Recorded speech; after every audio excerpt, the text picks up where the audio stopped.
The award goes to Arshad Warsi. कुछ दिन पहले अरशद वारसी का 58 बर्थडे था, तो मैंने सोचा क्यों ना एक वीडियो बनाया जाए अरशद वारसी पर, जहां पे हम उनके फिल्मी करियर से जुड़े कुछ untold and unknown facts discuss करेंगे। दीवाना कहता है कि प्यार कर। So here are 10 untold and unknown facts related to Arshad Warsi. Arshad Warsi ने अपना बॉलीवुड करियर स्टार्ट किया था as a choreographer for the movie Roop Ki Rani and चोरों का राजा। इस मूवी का टाइटल ट्रैक अरशद वारसी ने कोरियोग्राफ किया था।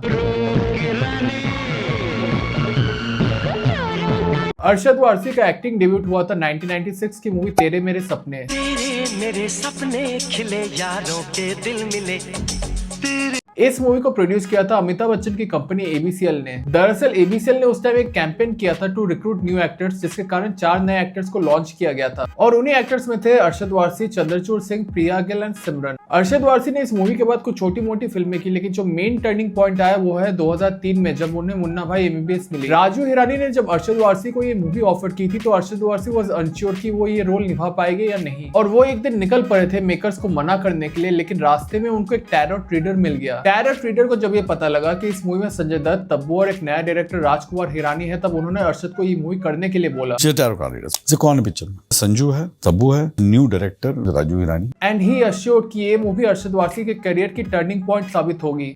She said her cards and all. She said कि Arshad you must do this film. And he also added कि इस मूवी की हीरोइन भी बाद में चेंज हो जाएगी। और ये सुनने के बाद जब अरशद वारसी राजू हिरानी से मिलने उनके ऑफिस में गए तो उनको पता लगा कि तब्बू को रिप्लेस कर दिया ग्रेसी सिंह ने। And then he said yes to this film, और उसके बाद आपको पता ही है कि ये मूवी सुपर हिट हुई। इस मूवी के बाद अरशद वारसी ने बहुत सारी मूवीज में सपोर्टिंग एक्टर्स का काम किया, लेकिन एक ऐसी मूवी है जहां पे उनको प्रॉमिस कुछ और किया गया था लेकिन उनके साथ हुआ कुछ और। 2004 में अरशद वारसी को एक मूवी ऑफर हुई थी हलचल। इस मूवी के जो राइटर थे लेट नीरज वोरा, उन्होंने अरशद वारसी को अप्रोच किया और उनको बताया कि उनका जो कैरेक्टर होगा it will be similar to Akshay Kumar in Hera Pheri. लेकिन जब मूवी की शूटिंग स्टार्ट हुई तब अरशद वारसी को समझ में आ गया कि उनका जो रोल है वो ये नहीं है जो उनको बताया गया था। तब उनको ये बात समझ में आई। एक टर्म है ना कि आप दोनों दोस्त हो या आप उसके दोस्त हो, ये मेरे को टर्म समझ में आ गया उस फिल्म। और ये जानने के बाद अरशद वारसी ने कोई इशू क्रिएट नहीं किया और उन्होंने पीसफुली शूटिंग कंप्लीट कर दी। 2009 में एक मूवी आई थी shortcut the con is on. इस मूवी से अरशद वारसी को बहुत ही ज्यादा उम्मीद थी क्योंकि उनके हिसाब से ये मूवी बहुत ही कमाल की बनी थी। एडिटिंग में जाने से पहले फिल्म का लेंथ 4.5 घंटे का था और अरशद ने पूरे 4.5 घंटे की डबिंग की थी। उनके हिसाब से 4.5 घंटे में से 3 घंटा वॉज आउटस्टैंडिंग और बाकी के 1.5 घंटा बहुत ही खराब था।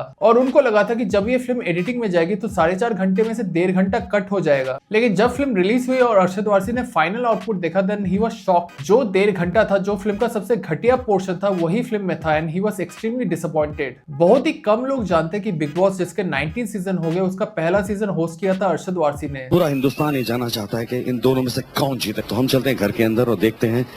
लेकिन फिर बाद में बिग बॉस सोनी से कलर्स में शिफ्ट हो गया and makers decided to go with Shilpa Shetty for the second season. 2010 में अरशद वारसी की एक मूवी आई थी हम तुम और घोस्ट, और इसी मूवी से अरशद वारसी ने डेब्यूट किया था एज ए प्रोड्यूसर। मेरा काम नहीं करेगा? नहीं करूंगा। रात को सोने नहीं दूंगा। कोई बात नहीं। पूरा हफ्ता नहीं सोने दूंगा। नहीं। लेकिन मूवी अनफॉर्चुनेटली बॉक्स ऑफिस में नहीं चली। 2013 अरशद वारसी के लिए बहुत ही लकी साल साबित हुआ क्योंकि उन्होंने अपनी लाइफ की सबसे पहली सोलो हिट मूवी दी और ये मूवी थी जॉली एलएलबी। लेकिन फैंस को बुरा तब लगा जब इसके सीक्वल के लिए अरशद वारसी को हटा के अक्षय कुमार को साइन कर दिया गया। कहा यह जाता है कि अरशद वारसी को इस मूवी का स्क्रिप्ट पसंद नहीं आया, इसलिए उन्होंने ये मूवी छोड़ दी। अरशद वारसी कभी कभार कुछ कंट्रोवर्शियल स्टेटमेंट बोल जाते हैं, जैसे आपको याद ही होगा कुछ दिन पहले उन्होंने प्रभास को जोकर बोला था। वैसा ही कुछ उन्होंने बोला था 2015 में जब उनकी एक मूवी आई थी वेलकम टू कराची और ये मूवी फ्लॉप थी। इस मूवी में अरशद वारसी के साथ जैकी भंगनानी थे जो कि इस मूवी के प्रोड्यूसर वाशु भंगनानी के बेटे होते हैं। जब उनसे फिल्म के फ्लॉप होने का रीजन पूछा गया तब उन्होंने बताया कि इस मूवी में जैकी भंगनानी से पहले इरफान खान को कास्ट किया गया था और अरशद वारसी के हिसाब से अगर इरफान खान होते तो इस फिल्म का आउटपुट कुछ और होता। Irfan walking out made a huge difference. I think so. So the film would have not gone in. It would have been on in the level. yeah, it would have been different. अगर personal life की बात करें तो अरशद वारसी की शादी मारिया गुरटी से हुई थी 1999 में। मारिया के पेरेंट्स इस शादी के खिलाफ थे क्योंकि अरशद वारसी एक दूसरे रिलीजन से आते हैं and he was out of work at that time. लेकिन फिर बाद में मारिया के पेरेंट्स को रियलाइज हो गया कि उनकी बेटी को अरशद वारसी से ज्यादा कोई प्यार नहीं कर सकता है। सो ये था आज का वीडियो। अरशद वारसी आपको कैसे लगते हैं और अरशद वारसी की कौन सी मूवी आपकी फेवरेट है, कमेंट सेक्शन में लिख के बताइए। और अगर आप चैनल पे नए हो तो चैनल को लाइक, शेयर और सब्सक्राइब जरूर कीजिएगा।